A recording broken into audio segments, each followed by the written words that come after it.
உறவுகளே, பெரிய வெங்காயம் கட் பண்ணி வச்சுருக்கேன், தக்காளி கட் பண்ணி வச்சுருக்கேன், கத்திரிக்காய் இது வந்து நல்லா பொடியை கட் பண்ணி வச்சுருக்கிறேன். இதெல்லாம் ஒன்றும் சேர்த்துடலாம்.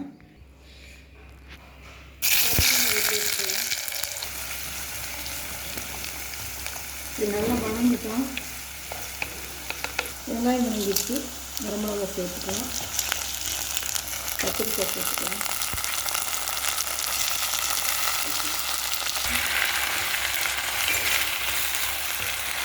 கத்திரிக்காய் நல்லா வணங்கிட்டு தக்காளி சேர்த்துக்கலாம்.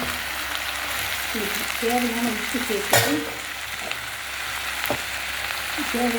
சேர்த்துட்டு மூடி வச்சிடலாம். வேகட்டும்.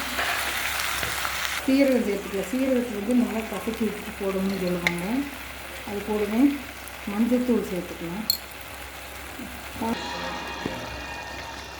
காய் நல்லா வெந்துச்சு. கத்திரிக்காய் தக்காளி இது மத்து வச்சு நல்லா கடைஞ்சிக்கலாம்.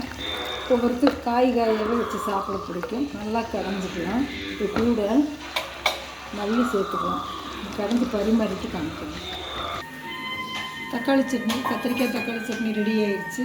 இன்றைக்கி வந்து ஊத்தாப்பம் ஊற்றி வச்சது காம்பினேஷன் நல்லாயிருக்கும். மொறுமொறுன்னு இருக்கிற தோசையை விட ஊத்தாப்பம் நல்லாயிருக்கும். உங்களுக்கு பிடிச்சிருக்குன்னு நினைக்கிறேன். பிடிச்சிருந்தால் லைக் பண்ணுங்கள், ஷேர் பண்ணுங்கள், சப்ஸ்கிரைப் பண்ணுங்கள், பெல் பட்டன் கொடுத்துங்க. இந்த நாள் இனிய நாளாக எல்லோருக்கும் அமையட்டும். நீங்கள் இது மாதிரி செஞ்சு சாப்பிடுங்க. தேங்க்யூ.